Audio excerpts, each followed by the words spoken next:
نبی کے دین پہ مٹنے کی بات کرتے ہو، حسین جیسا بالله من الشيطان الرجيم. بسم الله الرحمن الرحيم. إن المتقين في جنات ونعيم فاكهين بما آتاهم ربهم ووقاهم ربهم عذاب الجحيم.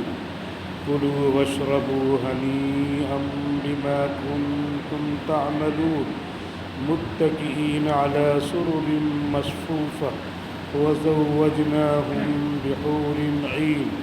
والذين آمنوا واتبعتهم ذريتهم بإيمان ألحقنا بهم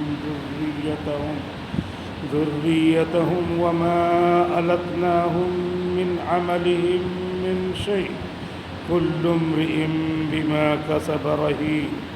وأمددناهم بفاكهة ولحم مما يشتهون.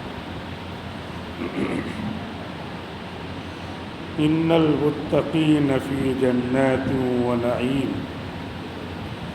بے شک خداوند قدوس سے ڈرنے والے بندے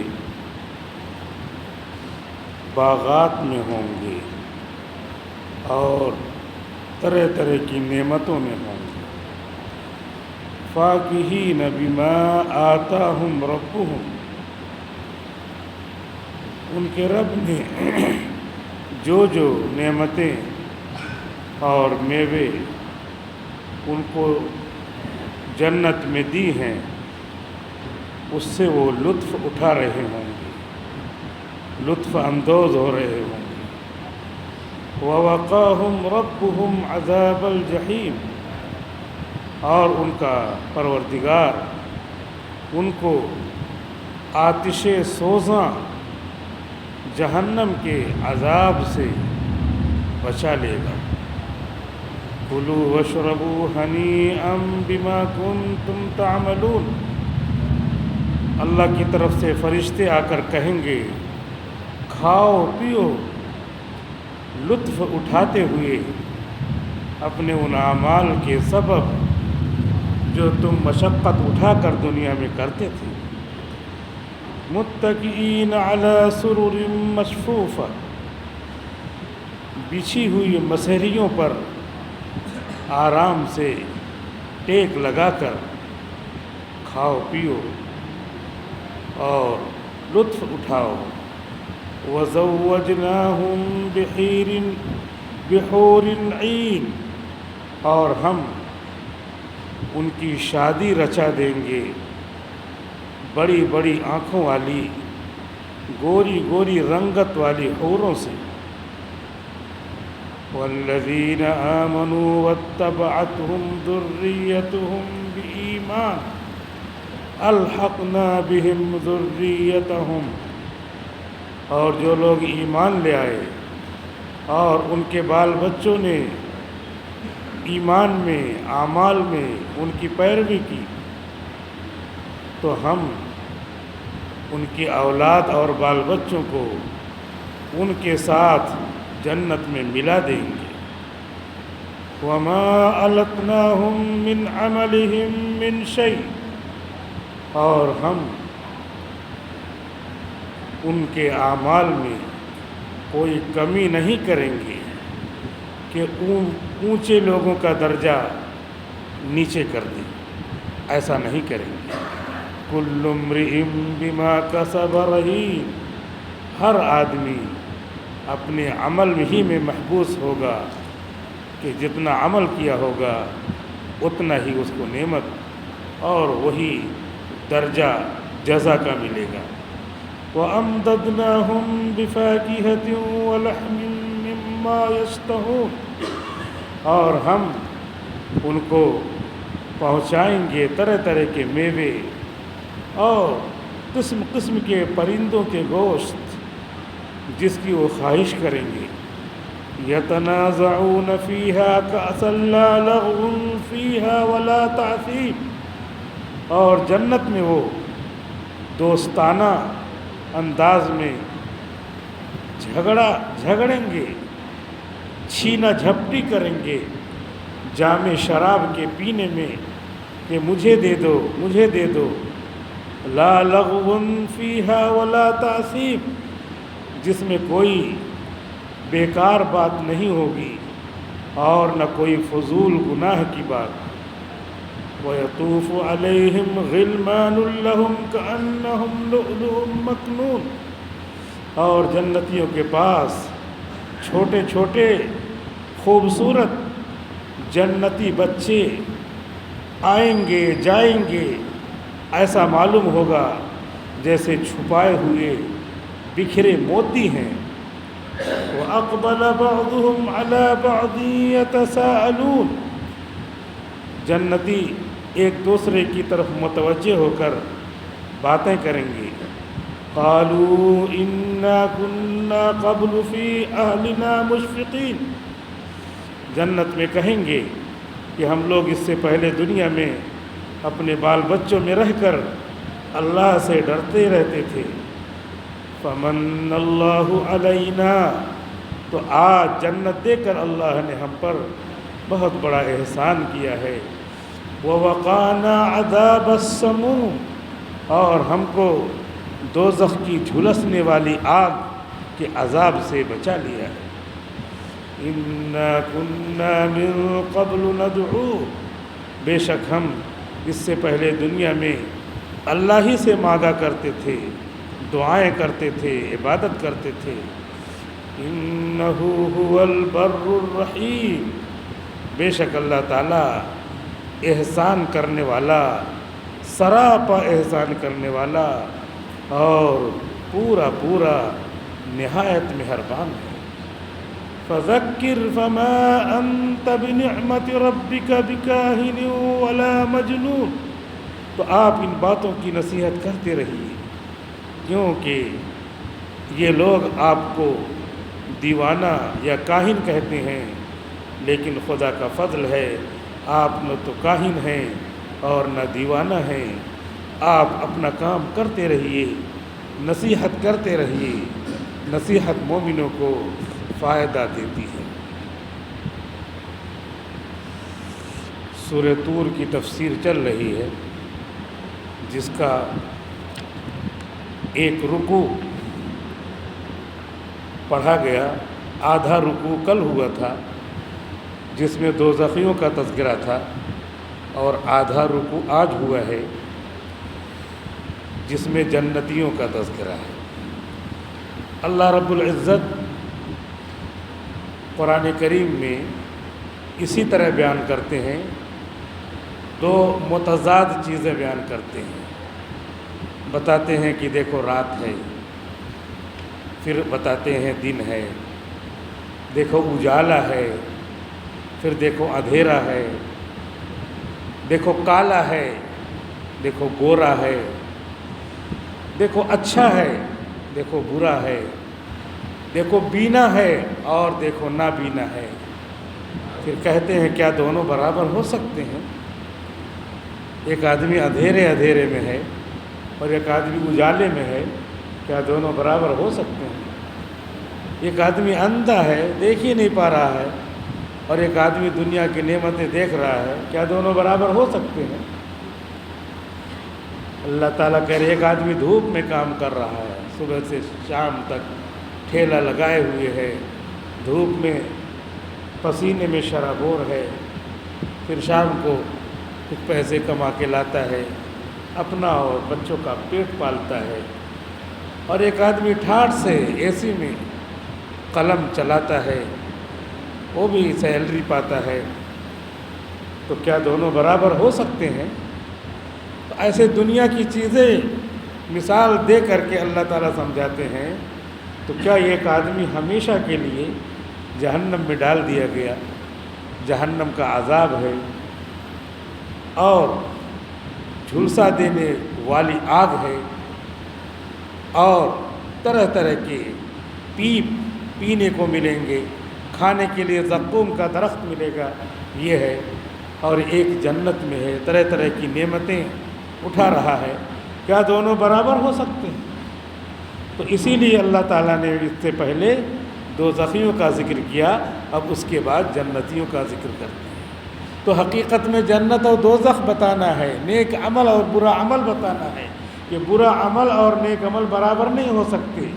تو کوئی یہ نہ سمجھ جائے کہ اللہ تعالیٰ یہ بتا رہے ہیں کہ دھوپ میں کوئی کام کر رہا ہے، چھاؤں میں کوئی کام کر رہا ہے، کیا دونوں برابر ہو سکتے ہیں؟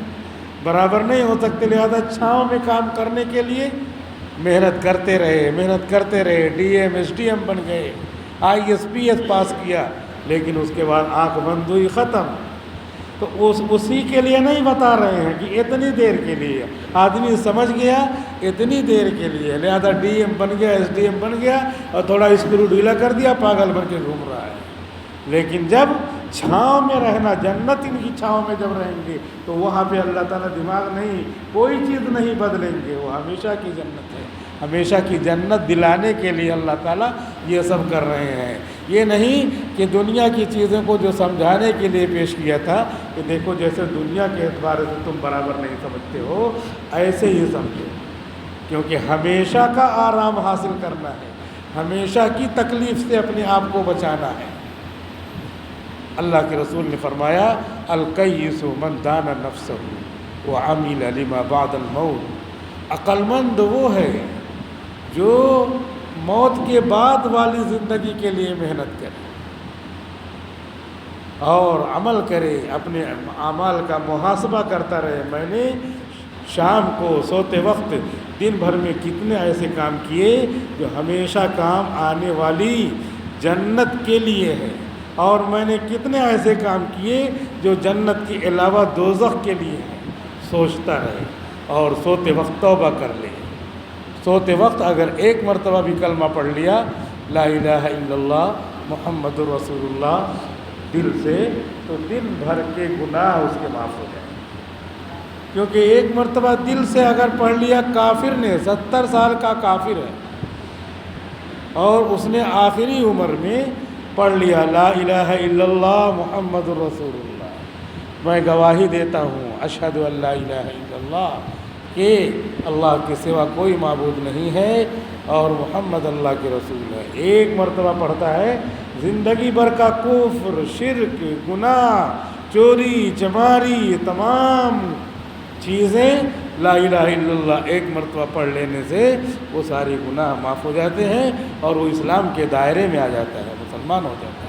تو ایک مسلمان جو دن بھر 2-3 گناہ مشکل سے کیا ہوگا، کہیں بکواس کیا، کہیں کسی کو ایک ہاتھ تھپڑ مار دیا اور کچھ کیا اسی طرح، لیکن رات کو وہ گن رہا ہے میں نے کیا کیا گناہ ہے، اور اس پر اس کو ندامت ہو گئی، لا الہ الا اللہ ایک ہی بار پڑھ رہا ہے۔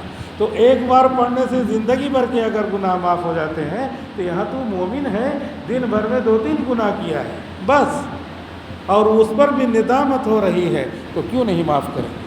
اس لیے ہر مسلمان کو چاہیے کہ سوتے وقت جو سنت کی دعا ہے اللہم بسمک اموت و احیا پڑھ کر کے اور ایک بار لا الہ الا اللہ محمد رسول اللہ پڑھ کے تو سونا ہی چاہیے۔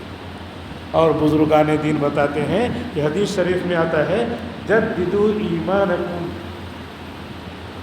جددوا ایمانکم، اپنے ایمان کی تجدید کرتے رہا کرو، یہ حدیث شریف میں ہے، جس کا مطلب یہ ہے کہ کلمہ لا الہ الا اللہ پڑھتے رہا کرو۔ اس کی تشریح یہ ہے کہ پھر تم اپنے ایمان کو تازہ کرتے رہو گے، تو صبح کو تم 100 مرتبہ لا الہ الا اللہ پڑھ لیا کرو اور شام کو 100 مرتبہ لا الہ الا اللہ پڑھ لیا کرو، تو جتنے گناہ ہیں وہ تو سب ختم ہو گئے، اب درجہ بلند ہوگا، درجہ بلند ہوتا رہے گا۔ اللہ رب العزت نے یہاں قرآن کریم میں فرمایا ہے کہ بہت سارے لوگ ایسے ہوں گے کہ ان کے بچوں کا درجہ اونچا ہے،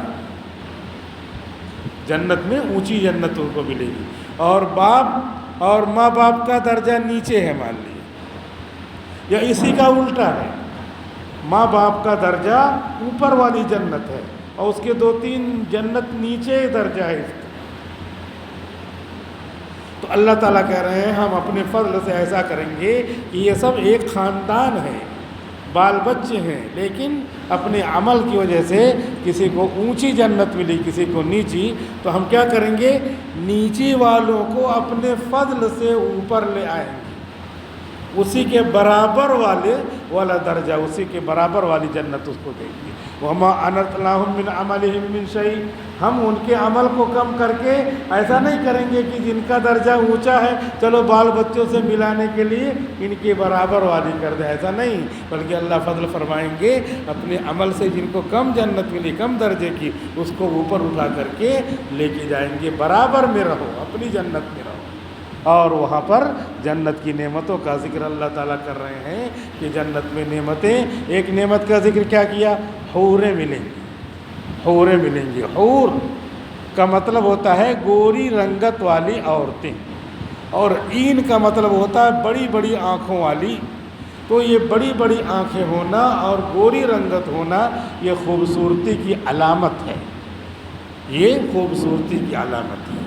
اور حدیث شریف میں اس کی تشریح آتی ہے کہ ان کا جو ہے، ان کا کوئی کپڑا، کوئی جو ہے دوپٹہ اگر ایسے دکھا دے دنیا میں، تو دنیا کی سورج کی روشنی جو ہے وہ اندھیرا معلوم ہونے لگی۔ جیسے ہم موم بتی جلائیں اور یہیں پہ چارج والی لائٹ کوئی جلا دیں تو موم بتی والی روشنی کیا ہوتی ہے؟ ابھی اسی میں پڑھ رہے تھے، اب وہ فیل ہو گئی، یہاں پہ ہم چارج کی لائٹ جلا دیں، یا یہ کہ ہم موم بتی جلا کے پڑھ رہے تھے، لائٹ آ گئی، اب ٹیوب لائٹ جل رہی ہے تو اس کی روشنی فیل۔ تو ان کی خوبصورتی کا حال یہ ہوگا کہ ان کی خوبصورتی کی وجہ سے ان کا دوپٹہ اگر ایسے لٹکا دیں وہ اپنا دوپٹہ، تو سورج کی روشنی اس کے سامنے کیا ہو جائے؟ موم بتی ہو جائے، اور وہ ٹیوب لائٹ کے درجے میں ہو جائے۔ تو اب ظاہر سی بات ہے ان کو دیکھنے کے لیے ویسے آنکھ چاہیے، یہ آنکھیں جو ہیں ان کو دیکھنے کے لیے ایسی آنکھ چاہیے۔ تو جیسے دنیا میں ہماری آنکھ ہے اور سب پرا چشم جو رات میں جو ہے الو، اس کو جو ہے رات میں دکھائی دیتا ہے، دن میں دکھائی نہیں دیتا ہے۔ دن میں سورج کو وہ کیا کرے گا؟ سورج کی روشنی اس کے سامنے گویا کہ وہ اندھا ہے، دیکھ ہی نہیں پا رہا، اس کو بہت کم روشنی دی گئی۔ اور ہم رات میں تو دیکھتے ہیں ہماری روشنی اس کے حساب سے 50 پوائنٹ زیادہ ہے آنکھ میں، تو ہم رات میں بھی دیکھتے ہیں، دن میں بھی دیکھتے ہیں، لیکن ہم اللہ تعالیٰ کو دنیا میں، اللہ تعالیٰ ہر جگہ موجود ہے، اور اللہ نور السماوات والارض، اللہ آسمان و زمین کا نور ہے۔ جب اللہ نے حور ایسی بنایا ہے کہ اس کے سامنے سورج کی روشنی کیا ہے؟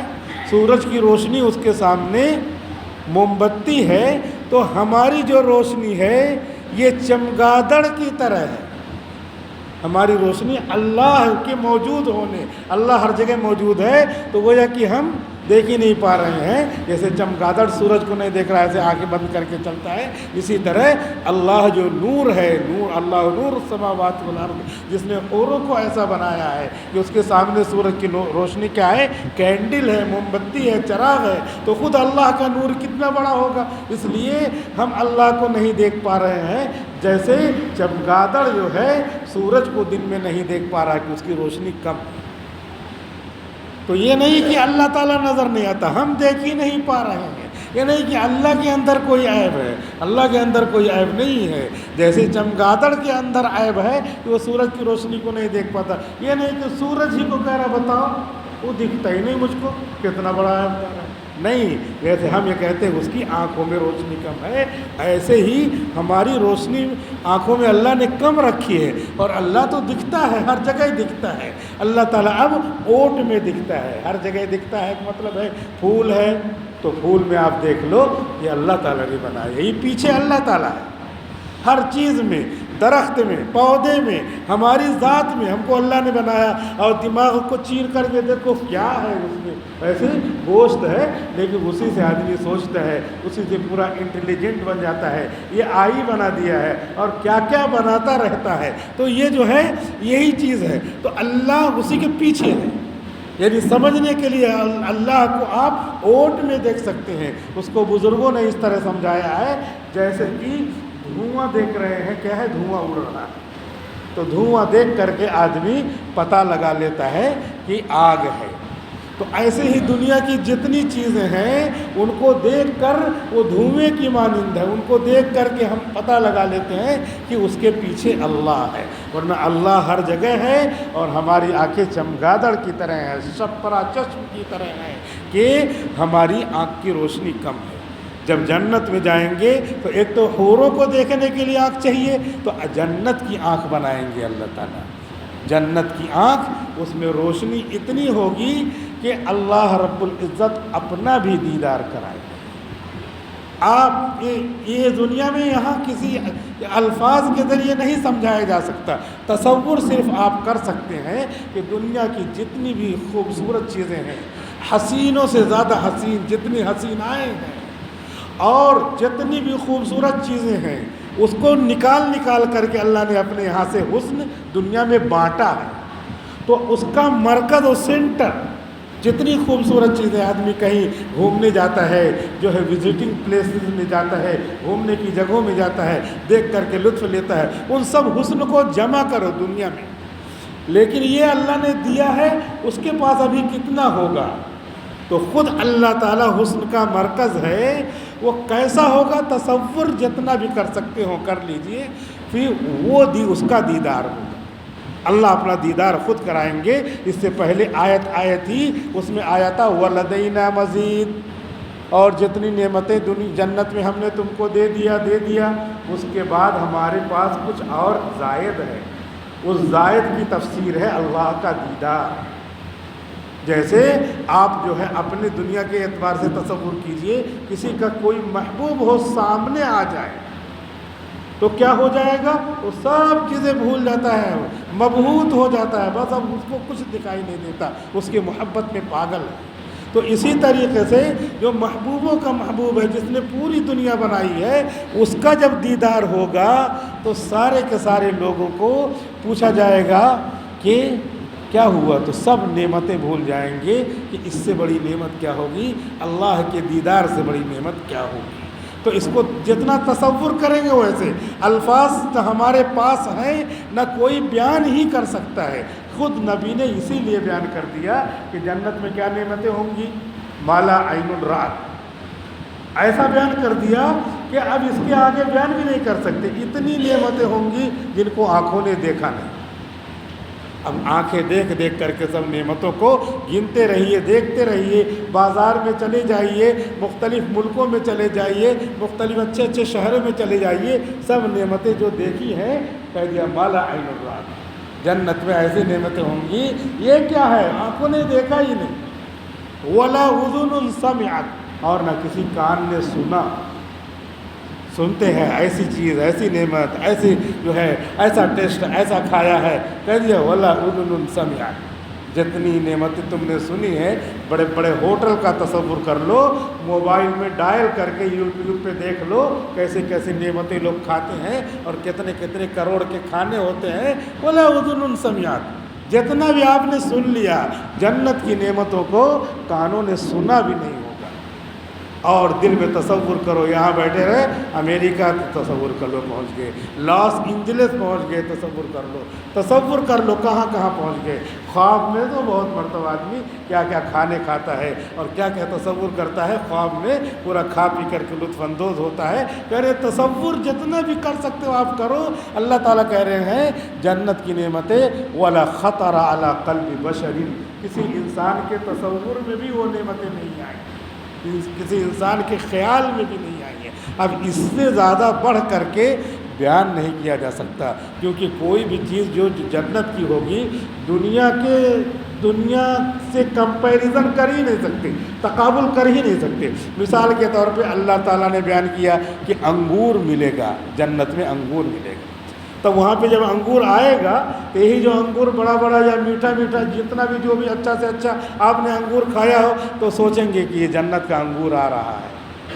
اب آ رہا ہے, اٹھا کے آپ ہم کھائیں گے. اللہ تعالیٰ ہم سب کو جنتی بنا دیں.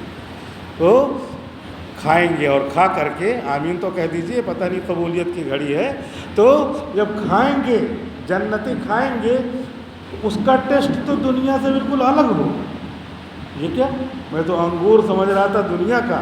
شکل اس کی ہوگی، قرآن میں پہلے پارے میں ہے وَأُتُوا بِهِ مُتَشَابِهًا، اور اتو ان کو دیا جائے گا اسی سے ملتا جلتا، یعنی وہ جو دیا گیا ہے دنیا سے ملتا جلتا ہے دیکھنے میں، تاکہ ہم سمجھا اچھا انگور آ رہا ہے، اور اس کے بعد جب اس کا ٹیسٹ کریں گے تو جنتی ذائقہ ہوگا، پھر اتنا شاندار ذائقہ ہوگا.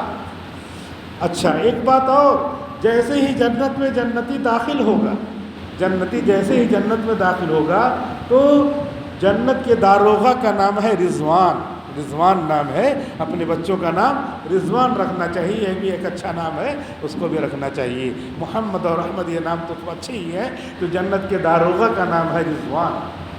تو جیسے ہی گیٹ سے داخل ہوں گے تو بازو میں اس کا ایک کیبن ہوگا جنت میں، تو ہر جنتی کو پکڑ پکڑ کر کے لائے گا اور بیٹھائے گا، اپنا دسترخوان بچھائے گا، اور دسترخوان پہ صرف 2 چیز ہوگی. کیا؟ مچھلی اور روٹی. اس میں سے ایک ٹکڑا لے گا، کیونکہ منہ تو یہی رہے گا، ایک ٹکڑا ہی کھائے گا، ایک ٹکڑا لے گا توڑ کر کے، اور مچھلی کا ایک لقمہ تھوڑا سا لے کر کے اس میں رکھ کر کے کھائے گا. جو کھائے گا تو دنیا میں جتنی بھی لذتیں ہیں سب اس ایک لقمے میں اللہ تعالیٰ بھر دیں. دنیا میں جتنی لذتوں کا ہم تصور کر سکتے 2-4-10 لذت تو اپنے دسترخوان پہ رہتی ہے، اسی پہ ناز و نخرہ کرتا آدمی، ابلیس بن جاتا ہے، فرعون بن جاتا ہے، میرے پاس یہ ہے، میرے پاس وہ ہے. یہ آؤ، آنا ہے جو بزم جانا میں، تو کردار خودی کو توڑ کے آ، یہاں سجدہ کرو اللہ کے سامنے اور اللہ سے ان نعمتوں کو حاصل کرو. ایک لقمے میں اللہ تعالیٰ پہلے بتا دیں گے رضوان کی دعوت میں کہ جنت کی جتنی نعمتیں، جتنا ذائقہ تم کو ملنا تھا، دیکھو ایک لقمے میں ہے. اب اس کے بعد جب جنت میں جائیں گے تو every test will be different. اب اس کے بعد دنیا کا کوئی ٹیسٹ نہیں رہے گا، اب سب الگ الگ ٹیسٹ رہے گا. وَفِيهَا مَا تَشْتَهِهِ الْأَنفُسُ وَتَلَذُّ الْأَعْيُنُ، اور جنت میں وہ ہوگا جو تمہارا جی چاہے گا اور جس کے آنکھیں لطف اندوز ہوں گی، لذت اندوز ہوں گی، وہ جنت میں ہم کو ملے گا. کپڑا آتا ہے قرآن شریف میں، ریشم کا کپڑا ہوگا، باریک ریشم چاہے تو باریک ریشم ہوگا، اور جو ہے موٹا ریشم چاہے تو موٹا ریشم ہوگا. جو چیز جنت میں ہے اللہ تعالیٰ نے یہاں پر منع کر دیا ہے، یہاں پر حرام ہے. جو یہاں پر ریشم پہنے گا جنت میں اس کو ریشم نہیں پہننے کو ملے گا. اس کی 2 تفسیر کیا ہے، یعنی وہ جنت ہی میں نہیں جائے گا، اپنے گناہوں کی سزا بھگتنے کے بعد جنت میں جائے گا، یا یہ کہ اس کو جنت میں جانے کو تو ملے گا لیکن ریشم کا لباس پھر نہیں ملے گا. تم نے یہی پہن لیا اور نہیں مانتے تھے تو چلو جنت میں آئے، دوسرا لباس ملے گا، ریشم والا نہیں ملے گا. دونوں تفسیر ہے. اور جو دیکھیے کسی کے لیے یہ ہو سکتا ہے، کسی کے لیے یہ ہو سکتا ہے، تو ریشم کا لباس ملے گا. اب آدمی سوچے گا تو میں کپڑا بدل لوں، کپڑا چینج کرنا چاہے گا، تو کپڑا بدلنے کے لیے وہ سوچے گا کہ اتنے میں کیا ہوگا، ایک انار کا درخت ہوگا اور انار کا درخت اس کی طرف آئے گا. اب آتے آتے ہوئے سوچے گا یہ انار کا درخت کیوں آ رہا ہے، اور اس کے بعد اس کے قریب آئے گا. قریب آئے گا جب تو اس کے سامنے پھٹ جائے گا انار کا درخت، اور اس میں سے پریس کیا ہوا بہترین جوڑا نکلے گا ریشم کا، وہ لو اور زیب تن کرو، پہنو. اور یہ حوروں کا ذکر ہے یہاں پر. حوریں جو ہوں گی تو یہ حوریں حقیقت میں کیا ہے، خادمائیں ہوں گی، یہ خدمت کرنے والی ہوں گی حوریں. جو جنت میں آدمی کی بیوی ہے وہ ان حوروں کی ملکہ ہوگی، اور آدمی کیا ہوگا، بادشاہ، یعنی کنگ اور کوئین ہوں گے. وہاں جنت میں جو رہیں گے کنگ اور کوئین ہوں گے. اور بقیہ یہ حوریں کیا ہیں، یہ حوریں دونوں کی خادمہ ہوں گی. کیونکہ بہت سارے لوگ یہ ہیں صرف ان کو اعتراض کرنے آتا، کچھ کام کرنے نہیں آتا. کیونکہ نبی نے جو کہہ دیا ہے پہلے ہم سر تسلیم خم کرتے ہیں، تب اس پر عمل کیا جائے گا۔ لیکن جن کو ماننا نہیں رہتا، جن کو محبت نہیں رہتی ہے، وہی اعتراض کرتا ہے۔ جن کو محبت رہتی ہے وہ تھک کے چاٹو تو تھک کے چاٹ لیتا ہے وہ، کیوں؟ اس لیے کہ میرے محبوب کا کہنا ہے۔ تو نبی تو حبیب اللہ ہے، اللہ کے محبوب ہیں، تو مومنوں کے کیوں نہیں محبوب ہوں گے؟ بہرحال یہاں پر یہ ہوتا ہے کہ مردوں کو تو حوریں ملیں گی، عورتوں کو کیا ملے گا؟ تو عورتوں کو بھی حوریں ملیں گی، کیونکہ حور کیا ہے؟ خدمت کرے گی، مرد کی خدمت کرے گی، عورت کی خدمت کرے گی، دونوں کی خدمت کرے گی۔ اور مرد اپنی بیوی کے ساتھ، بیوی اپنے شوہر کے ساتھ، کسی کا انتقال ہو گیا، شادی کی نہیں، تو آپ کو کیا پڑی ہے اس میں کرنے دیں، آپ عمل کیجئے، وہاں پہ کیا دے گا اللہ تعالیٰ؟ ایسے مردوں کو دے دے گا جن کی شادی نہیں کیا ہے، ان کو ملا دے گا، اور جن مردوں نے شادی نہیں کی ان عورتوں کو دے دے گا جنہوں نے شادی نہیں کی۔ اللہ کا نظام ہے، نہیں ہوگا نہیں پیدا کر دے گا، تو اس میں آپ کو پڑھنے کی کیا ضرورت ہے؟ یعنی جن کو عمل نہیں کرنا ہے، جن کو آبجیکشن کرنا رہتا ہے، وہ اس طرح کی چیزیں لاتے ہیں۔ تو علماء نے اس کا جواب بھی دیا ہے، بقیہ یہ کہ ان نعمتوں کے سامنے یہ سارے اعتراضات کیا ہیں؟ ہوا ہیں، اس کی کوئی حیثیت نہیں ہے۔ لیکن بیچ بیچ میں ایسا اعتراض لوگ کرتے ہیں، آپس کی مجلسوں میں بیٹھتے ہیں، جن کو کچھ نہیں کرنا رہتا، تراویح ہو رہی ہے، نماز ہو رہی ہے، روزہ ہو رہا، سحری ہو رہی ہے، ان کو کچھ مطلب نہیں۔ اور جو پڑھنے بھی آتے ہیں تو آپ سے بھی ہم کو شکایت ہے، اور پوری دنیا کے مسلمان ایسا کرتے ہیں، ایسا نہیں کہ اکیلے آپ بھی کرتے ہیں، لیکن اس میں توہین ہوتی ہے کلام الہی۔ سوا پارہ پڑھا جاتا ہے، سوا پارہ، سمجھ رہے ہیں آپ؟ سوا پارے میں 20 رکعت ہوتی ہیں، تھوڑا تھوڑا رہتا ہے۔ اللہ نے نظام بنایا ایسا کہ 6236 آیتیں حافظ کی زبان سے نکل رہی ہیں، اور ایک عام مسلمان کے کان میں پوری آیتیں پڑ جا رہی ہیں۔ یہ پوری دنیا کے کسی بھی کانسٹیٹیوشن میں ایسا نظام نہیں ہے کہ جو قانون کی کتاب ہو، آئین کی کتاب ہو، اسے پورا پڑھا جاتا ہو، پورا سنا جاتا ہو۔ یہ نظام اللہ نے بنایا تراویح کے ذریعے کہ 6236 آیتیں، اور وہ بھی آپ کے 27 رات تک، 27 دن تک تراویح ہوتی ہے، اور تھوڑا تھوڑا ہوتا ہے۔ اور تھوڑے تھوڑے میں بھی کیا ہے؟ فوراً جیسے یہ امام اللہ اکبر کہے، ہم بھی کہیں، تب تو اسے سنیں گے۔ ایک تو سوا پارہ، اور دوسرے آسان، اور تیسرے یہ فضیلت کہ پوری آئین کی کتاب ہمارے سامنے پڑھی جا رہی ہے، اور ہمارا کان اسے سن لے، کہ بعد میں موقع نہیں ملے گا، پورے قرآن کو سننے کا موقع پھر نہیں ملے گا، یہ سننا ہے۔ تو چاہیے کیا؟ چاہیے کہ آخری صف تک جیسے ہی امام اللہ اکبر کہے، فوراً کہہ کر کے سننے کے لیے تیار رہنا چاہیے۔ یہ حوریں دلانے والی جو کتاب ہے اس کو سننا۔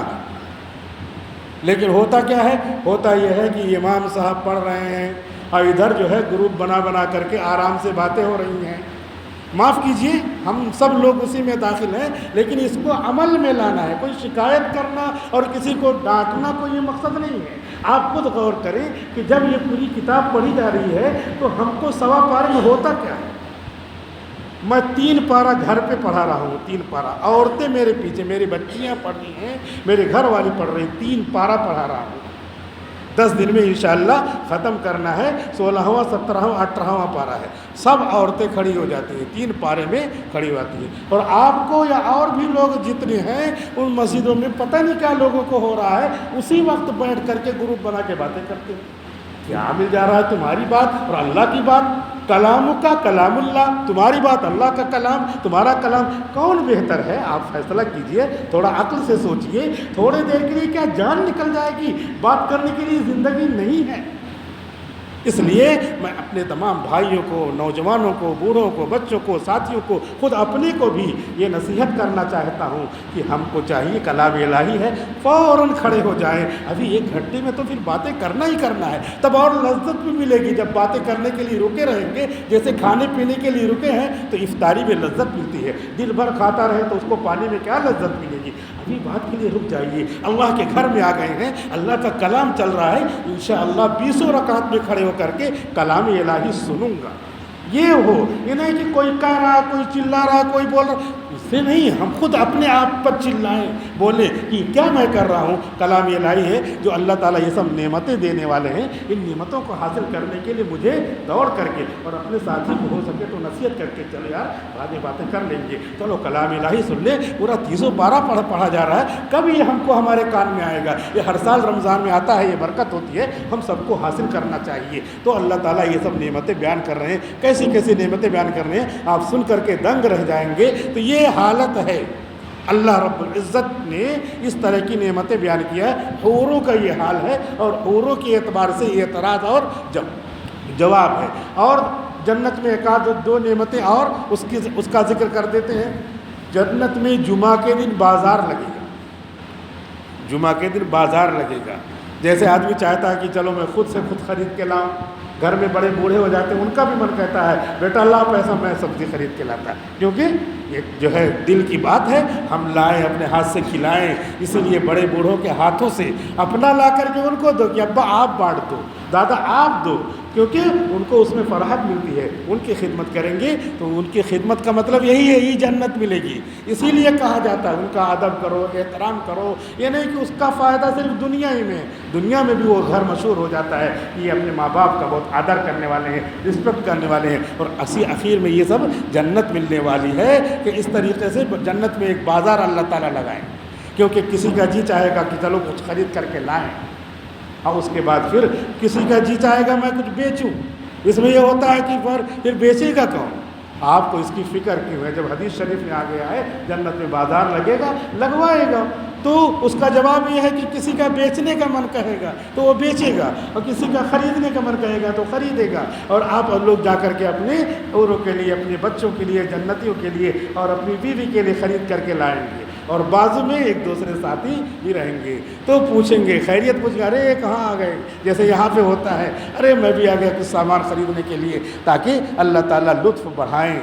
اور اس کے بعد پھر وہی بازار میں ایک بڑا سا آئینہ لگا ہوگا، شیشہ لگا ہوگا، جیسے یہاں پہ ہوتا ہے، اور اس کے بعد نائی کے دکان کے سامنے ہم کھڑے ہوتے ہیں تو ہماری شکل اس میں نظر آتی ہے، لیکن جنت کے آئینے میں کیا ہوگا؟